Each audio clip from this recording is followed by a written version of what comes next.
저는 개인적으로 한국의 구조적인 성장의 기회가 드디어 또 찾아왔다. 올해부터 뭔가 달라진다. 앞서 있던 영업이익의 수준을 이미 뛰어넘으면서 추가적인 성장까지 내다봅니다. 흐름이 바뀌는 거예요. 제가 이걸 보면서 어떤 느낌을 받냐면 1, 2년 전에 조선주를 보는 것 같다. 아직도 가치주의 밸류를 받고 있거든요. 이게 앞으로 얼마나 올라갈까?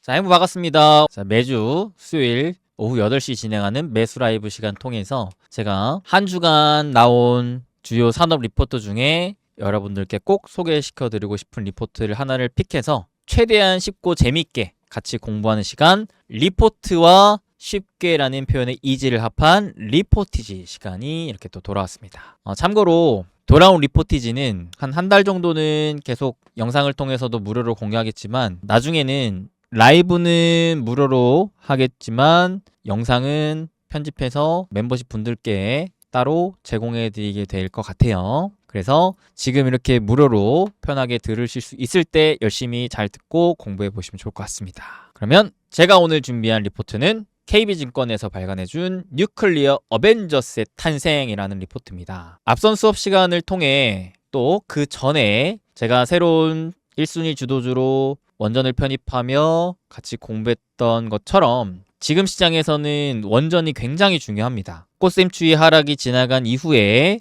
반등하는 장세에서 원전이 누가 뭐래도 새로운 주도주로 두각을 보여주고 있기 때문에 더 듣기 전에 저는 원전은 여러분들께서 꼭 공부를 하시면 좋겠다라는 생각을 하는데요. 원전은 앞서 같이 공부를 할 때 제가 봤을 때는 조선, 방산 다음으로 주목해야 할 핵심 주도주가 될 것 같다라는 표현까지 썼었죠. 그만큼 원전주가 계속해서 날마다 좋은 흐름을 보여주고 있는데 그러면 원전이 왜 이렇게 강한 건지 우리가 어떤 기준을 잡고 투자를 해야 하는지 실제로 그 중에서도 주목해야 하는 핵심 대장주는 누구인지 이 리포트를 기반으로 해서 같이 한번 공부를 해보도록 하겠습니다. 참고로 이미 지금 사실상 정원이 초과돼서 신규 모집은 못하고 있지만 우리 팬딩 멤버십 가족 여러분들에게 제가 이번 달에 원전을 새로운 1순위 주식이라 얘기를 하면서 원전 대장주에 대한 투자 전략을 강의를 해드렸고 또 원전에 대한 심층 분석글까지도 이렇게 써드렸어요. 그거를 또 간략하게 같이 또 참고로 보면서 원전에 대한 이야기를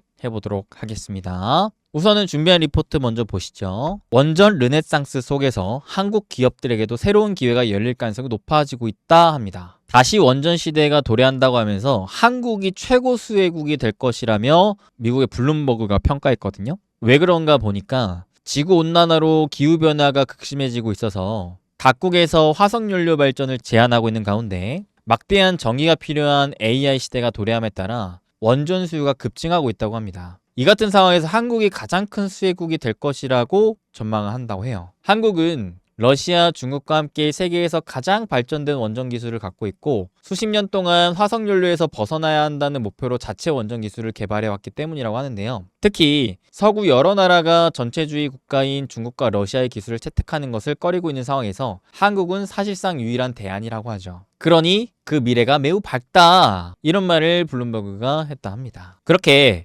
원전이 글로벌 다시금 부각을 받고 있는 상황 속에 한국 기업들에게 진정한 새로운 기회가 열릴 가능성이 높아지고 있는데요. 리포트에서는 이렇게 표현을 합니다. 이번 사이클은 과거보다 더 강하고 결이 다른 흐름을 보일 것이다. 과거에는 팀 코리아라는 국가 주도 수출 모델에 기반해서 움직였지만 이번에는 비욘드 팀 코리아로 한국 기업이 글로벌 기술사들과 함께 산업을 재편하는 하나의 축으로 들어가는 흐름이다 라고요. 이게 무슨 말이냐? 과거에는 원전 산업이 사실상 국가 주도의 산업이었다라고 한다면 지금으로부터는 각 기업별로 산업이 만들어지고 있다. 그러니 과거의 흐름과 달리 우리가 중요하게 봐야 될 포인트는 주도주가 달라질 수밖에 없고 투자 전략도 바뀔 수밖에 없다. 그러니 단순하게 원전이라고 그냥 네이버의 원전 관련주 치고 나오는 거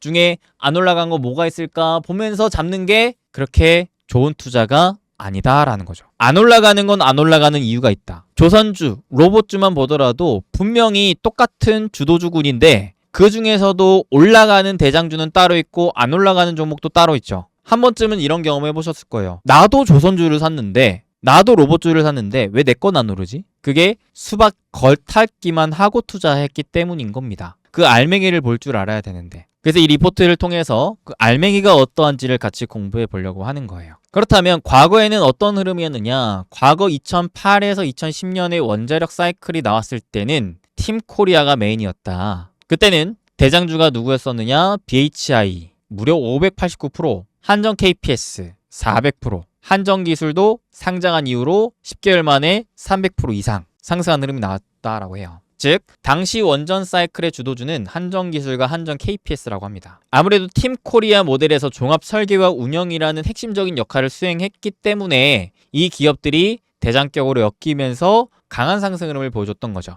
원전 중에서도 확실한 대장주가 됐다라는 겁니다. 게다가 팀코리아 하에서는 구조적으로 고정된 역할을 이 두 개 기업이 맡았었기 때문에 다른 기업들이 대체할 수가 없었던 상황이었어요. 그래서 그때 당시 주가 흐름을 이렇게 차트의 흐름으로 비교해보면 사실상 2009-10년도에 가장 강한 흐름이 나왔었는데 그때 치고 올라갔었던 대표적인 주식이 BHI, 한정 KPS, 한정 기술이었다라는 겁니다. 지금 강세를 보이고 있는 두산에너빌리티 같은 경우에는 그때 당시에 사실상 바닥을 계속 기었었어요. 현대건설도 마찬가지. 지금의 대장주와 과거의 대장주가 다르죠. 이걸 알아채야 된다는 거예요. 이걸 모르면 과거에 똑같은 원전 관련주라고 해서 두산에너빌리티를 잡았다가 계속 세워라 내워라 시간만 보내게 될 수도 있다. 지금은 팀코리아가 아닌 비욘드 팀코리아가 됐다. 원전 산업 구조 자체의 변화가 나오면서 그 중심에는 국가가 아니라 한국 민간 원전 기업과 글로벌 기술사들과의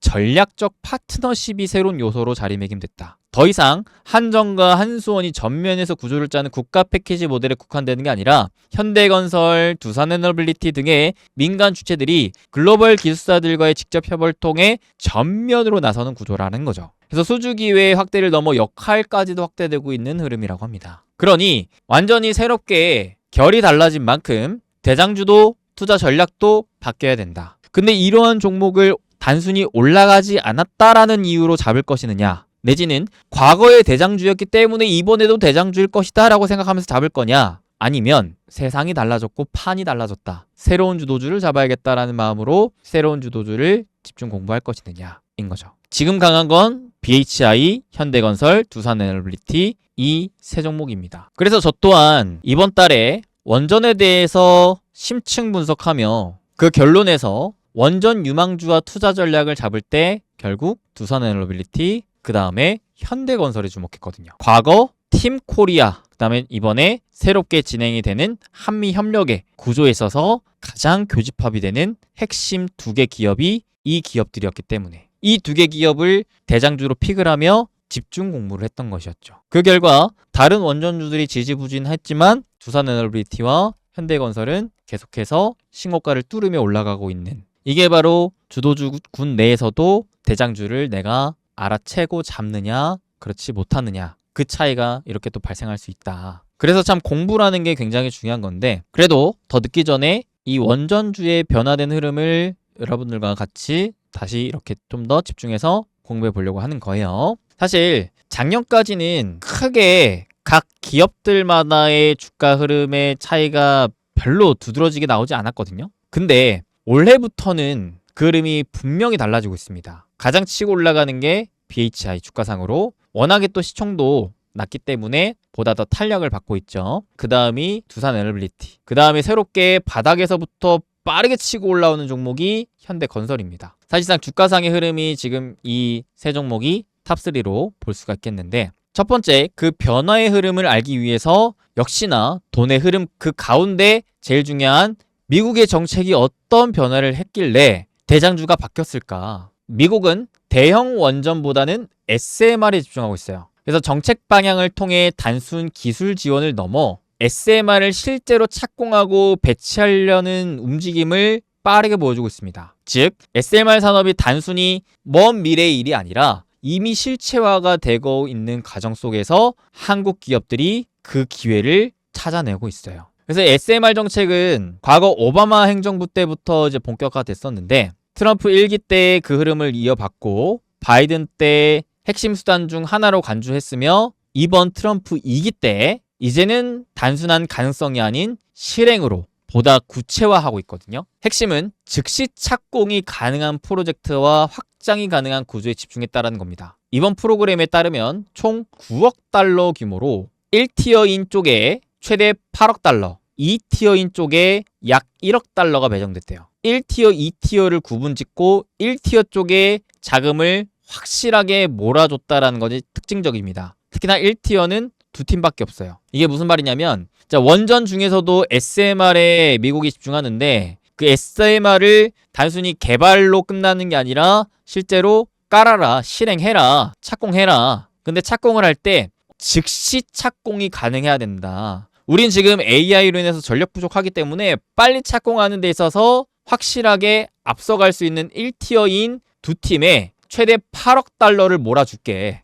산업에 전방위적으로 그냥 뿌리는 게 아니라 되는 쪽으로 몰아준다라는 거예요. 그러니까 돈이 원전 중에서도 SMR 중에서도 실제 실행할 수 있는 1등급 기업들에게만 몰리고 있다라는 거죠. 그러니까 우리가 돈을 벌 거라면 당연히 누가 1티어일까? 1등급일까? 그래서 보니까 티어 1에는 홀텍 얼라이언스와 TVA 컨소시엄 등이 지원한 것으로 파악된다 합니다. 그러니까 단순히 그냥 원전, SMR 이렇게만 볼 게 아니라 이 구조 속에서 결국 누가 주도권을 확보해 나갈 거냐. 그 기업이 앞으로 장기적으로 주도권을 계속 차지할 가능성이 높다. 이런 식으로 우리는 공부를 해야 된다는 거죠. 그래서 탑티어인 요건을 보니까 실제 부지를 확보하고 준비를 해야 되며 선정된 SMR 설계가 기반이 되어 있어야 되고 팀 구성이 명확해야 된다. 다중 모듈 전략을 제시할 수 있어야 되며 상업 운전 목표도 구체적으로 명시를 할 수 있어야 된다. 그래서 신청이 마감이 됐고 이제 결과가 발표가 됩니다. 7월에서 10월 예상되고 있기 때문에 발표에 따라서 자금 조달을 쭉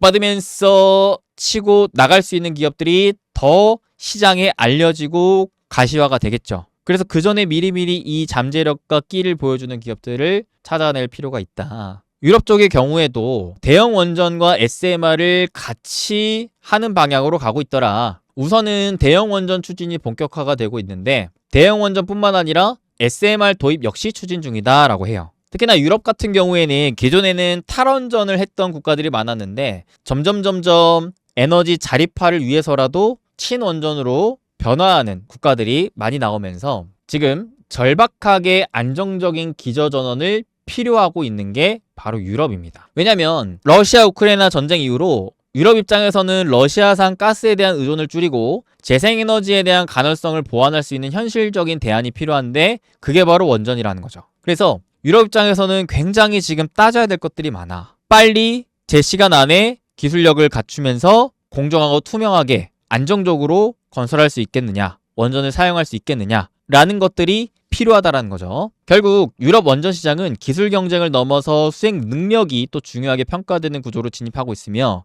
이 또한 한국 원전 산업의 경험이 중요해지며 부각받을 수 있는 구조로 가고 있다라는 거죠. 그래서 한국 원전 산업이 지금 미국과 유럽 쪽으로 기회가 지금 열리고 있다라는 것을 눈치챌 필요가 있겠습니다. 지금 다수의 유럽 국가들에서 원전을 새롭게 건설하려고 하는 목표를 잡고 있다. 이는 대형 원전뿐만 아니라 SMR도 마찬가지다. 결국 지금 원전의 핵심 과제는 기술이 아닌 수행 능력이라고 평가한다 합니다. 가뜩이나 유럽과 미국 측에서 반복됐던 공기 지원과 비용 초과에 대한 부분은 원자력 프로젝트에 대한 신뢰를 떨어뜨렸고 이로 인해 원전 사업에서 가장 중요한 성공 기준이 제 시간 안에 예정대로 정말 잘 할 수 있는가? 이 부분을 중요하게 보고 있다는 거예요. 즉 누가 약속한 대로 끝낼 수 있는가를 묻고 있다고 하는데 이 부분에 있어서 사실 한국이 굉장히 큰 강점을 갖고 있다는 거죠. 실제로 이미 한국은 UAE 바라카 원전 건설을 또 참여하면서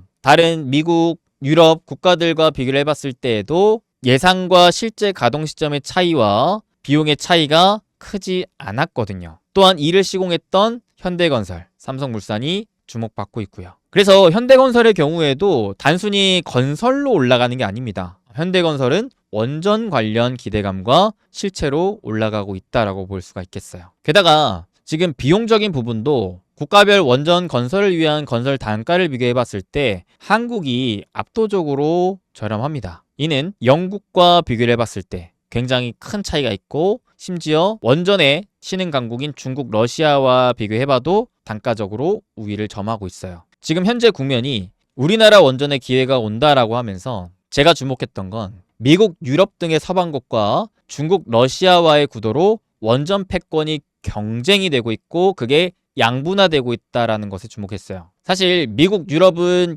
기존 세대의 원전 강국이었는데 이들이 이제 와서 다시 원전 패권을 되찾으려고 하는 모습인데, 지금 신흥 강국은 중국, 러시아거든요. 결국 미국, 유럽이 원전을 한다라고 봤을 때 파트너들이 필요한데, 중국, 러시아라는 신흥 강국의 손을 뻗기에는 패권 전쟁을 하고 있는 경쟁 국가라는 거죠. 그래서 미국, 유럽 입장에서는 중국, 러시아가 아닌 다른 대안의 국가가 필요한데, 그 다른 대안의 국가에 있어서 제가 봤을 때는 한국이 가장 대표적으로 부각받을 수 있는 국가가 아닌가라고 생각을 했던 거였습니다.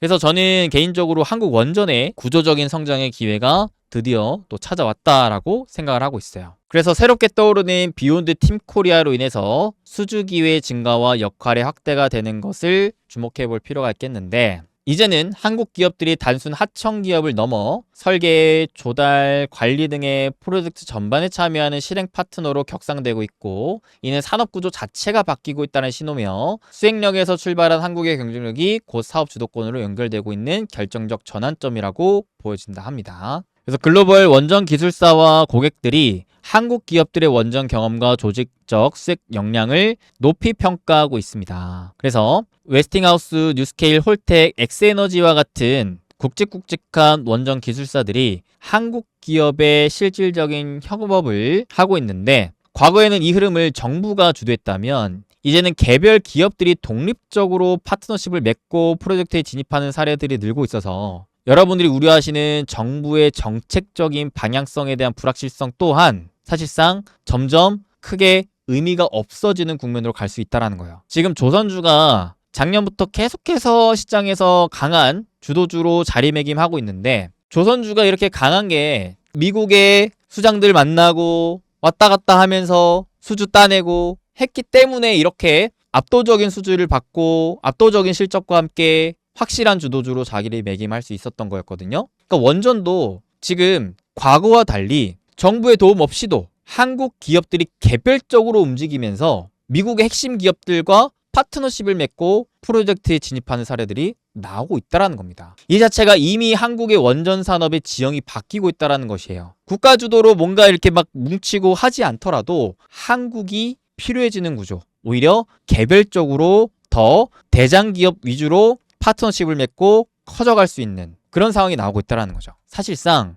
지금 원전에게 중요한 건 수출입니다. 수출. 조선 또한 수출로 우위를 보여준 거잖아요. 수출을 할 때 있어서 미국과 유럽 쪽으로, 그 다음에 기타 아시아 내지 중동 쪽으로 얼마나 수주를 또 따내고 프로젝트를 할 수 있느냐, 이런 것들이 이제 중요한 단계가 된다는 거죠. 실제로 최근 기준으로만 보더라도 현대건설의 원전 시공 형태별 전체 공사 금액 비중을 봤을 때 팀 코리아로 하는 비중은 전체의 30% 비중을 차지하고요. 웨스팅하우스 파트너십, 홀텍 파트너십과의 비중은 60% 가까이 차지하고 있다고 합니다. 점점 더 많은 비중을 차지하고 커져가는 게 글로벌 기업들과의 개별 파트너십을 통해서 진행되고 있다는 거죠. 그래서 현대건설의 원자력 사업 글로벌 확장 전략을 보더라도 과거에는 대형 원전 관련해서 한수원 쪽으로만 했었는데, 대형 원전뿐만 아니라 SMR도 하면서 한수원뿐만 아니라 실제 핵심 기업들과의 파트너십을 통해 유럽, 북미, 더 나아가서 동남아까지도 확장하는 국면을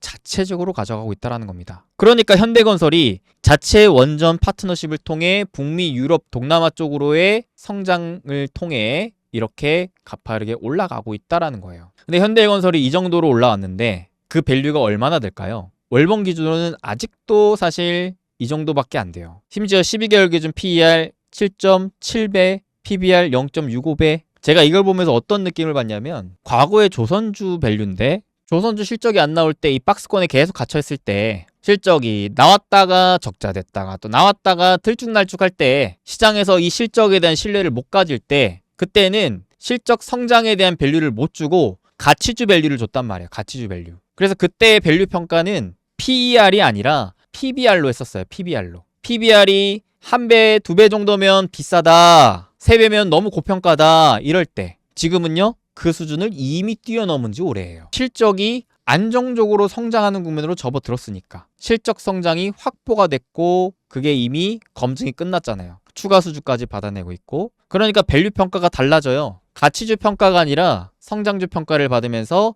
PER의 개념이 달라집니다. 24배. 심지어 하나오션의 경우에는 거의 30배 가까이 됩니다. 이거는 성장주 밸류를 받고 있죠. 그래서 제가 원전들을 볼 때마다 1, 2년 전에 조선주를 보는 것 같다라고 평가를 한 게 현대건설이 아직도 가치주의 밸류를 받고 있거든요. 이게 앞으로 얼마나 올라갈까에 대한 질문을 드리자면 저는 감히 다음 조선주 될 만하지 않나. 실적이 2020년부터 24년까지 올라갈만 하면 떨어지고 올라갈만 하면 적자 보고 이런 기업을 성장주 밸류를 어떻게 줘요? 가치주다. 계속 박스권에 갇혀 있어라. 근데 올해부터 뭔가 달라진다. 앞서 있던 영업이익의 수준을 이미 뛰어넘으면서 추가적인 성장까지 내다봅니다. 흐름이 바뀌는 거예요. 이게 지금 여전히 많은 분들이 신뢰하지 못하겠죠. 근데 정말 실적에 대해서 검증이 되고 확인이 되고 그게 계속 누적이 되면 사람들의 평가는 점점 달라질 가능성이 높겠죠. 그런 걸 생각해 봤을 때 지금 당장에 단기적으로 이만큼 올랐다고 비싸다? 많이 올랐다? 라고 평가할 수 있을까를 생각해 보면 물음표가 지어지지 않을까요? 최소한 저는 그런 관점으로 보면서 사실 장기적인 뷰로 봤을 때는 여전히 매력적으로 보인다라는 생각을 합니다. 그렇기 때문에 사실 우리 멤버십 가족분들과도 원전에 대한 공부를 하면서 대장주를 두산에너빌리티만 뽑은 게 아니에요. 현대건설을 뽑았죠. 그때 이후로부터도 사실 계속 오르고 있죠. 그에 대한 진정한 본질적 가치가 원전에 숨어 있다. 이거를 우리는 좀 캐치할 수 있어야 된다라고 생각합니다. 글로벌 원전 건설의 표준이 될 기업이 고작 PBR이 0.6배라고 이렇게 보는 거죠. 올해 들어 주가는 75% 이상 오른 상태다. 이것만 보면 많이 올랐다라고 생각할 수 있겠죠. 근데 글로벌 원전 사이클의 수행의 표준이 될 만한 기업이라고 생각을 한다면 이게 과연 많이 오른 걸까? 주가 재평가는 아직 본격적인 시작이 되지 않은 거죠. 현대건설의 PBR 밸류 차트를 보시면 2020년부터 2024년까지 코로나 특수로 인해서 이렇게 0.8배, 1배 정도까지는 올라갔었지만 그 이후로 처참하게 무너졌었어요. 지금 고작 0.6배 정도까지 올라온 상황입니다. 예전에 뭐 건설 내수 호황일 때는 1.2배 정도까지 올라갔던 적이 있었네요. 그러면 이게 지금 0.6배에서 1. 내지는 1.2배까지만 올라간다 쳐도 일단은 더블을 목표할 수가 있겠죠? 근데 조선을 놓고 비교를 해보시면 좀 더 이해가 되실 거라고 생각합니다. 여기가 과연 최고점일까? 그 부분을 생각해 봤을 때는 여러분들께서 공부해 볼 필요성이 있겠다. 그래서 현대건설에 대한 실적 추이 전망을 봤을 때 2023, 4년에는 영업이익 기준으로 봤을 때 특히나 작년에 처참했죠. 근데 올해 내년 이로 놓고 봤을 때 분명히 달라지는 성장의 모멘텀들이 쌓여질 만한 전망이 나와 있다. 그러니까 스스로 한번 공부를 해보세요. 정말 원전의 미래가 어떠한가? 그 가운데 한국 원전 산업은 어떠한가? 그 가운데 핵심 기업은 누구인가? 그 기업의 밸류는 어떠한가? 예를 들어 지금 원전 탑3라고 볼 수 있을 만한 기업들 두산에너빌리티를 봤을 때 사실상 원전 시장의 TSMC라고 봐도 무방할 정도로 다들 인정할 만한 원전 대장주라고 봐야 되는데 이미 두산에너빌리티 같은 경우에도 PBR 밴드 차트를 봤을 때 과거 고점을 뚫고 올라갔습니다. 새로운 국면으로 향해 가고 있다는 거예요. 지금 충분히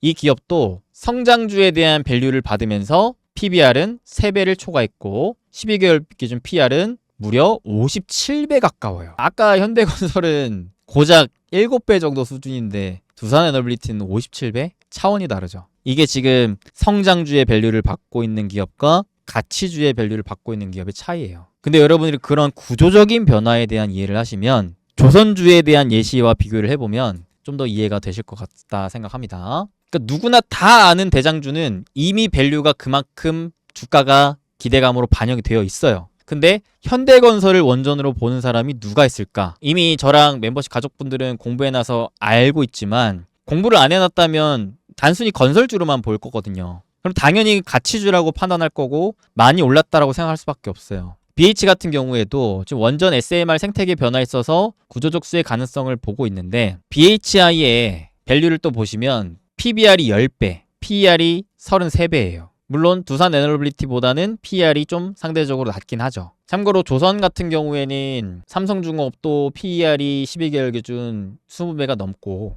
아까 하나오션도 30배 가까이, 현대중공업도 24배 정도라고 볼 수 있겠어요. 그러니까 원전주 확실히 여러분들이 긍정적으로 평가를 하신다고 생각을 했을 때는 다들 알만한 두산 에너빌리티를 공부하는 것도 공부하는 거지만 제가 봤을 때는 BHI 내지는 현대건설 또한 공부해볼 만한 가치가 있다라고 생각합니다. 물론 지금 단기적인 흐름만 보면 너무 이렇게 가파르게 상승했기 때문에 좀 따라잡는 게 좀 부담스럽긴 해요. 다만 이제 장기적인 흐름을 봤을 때 주가가 단기 시장의 영향으로 조정을 받는다면 오히려 그런 흐름을 틈타서 조금씩 사 모아볼 만한 접근이 또 가능할 수도 있겠다. 이런 생각이 또 들기도 합니다. 네, 오늘도 이렇게 매주 수요일 오후 8시 진행하는 매수 라이브 시간을 통해서 저만의 특별한 주도주 노하우 수업과 함께 리포티지 시간으로 원전 같이 한번 또 공부해 봤습니다. 이 한국의 원전 산업이 분명 또 새로운 판도를 맞이하고 있고 분명히 그 가운데 핵심 주도주들이 강한 모습을 보이고 있는 만큼 여러분들 이 원전 산업도 단순하게 볼 게 아니라 좀 더 면밀하게 보시고 그 중에서도 숨어있는 좀 기회들을 잘 찾아보시길 바라며 응원하며 다음 주 수요일 8시에 또 찾아뵙겠습니다. 감사합니다. 여러분 행복 되세요.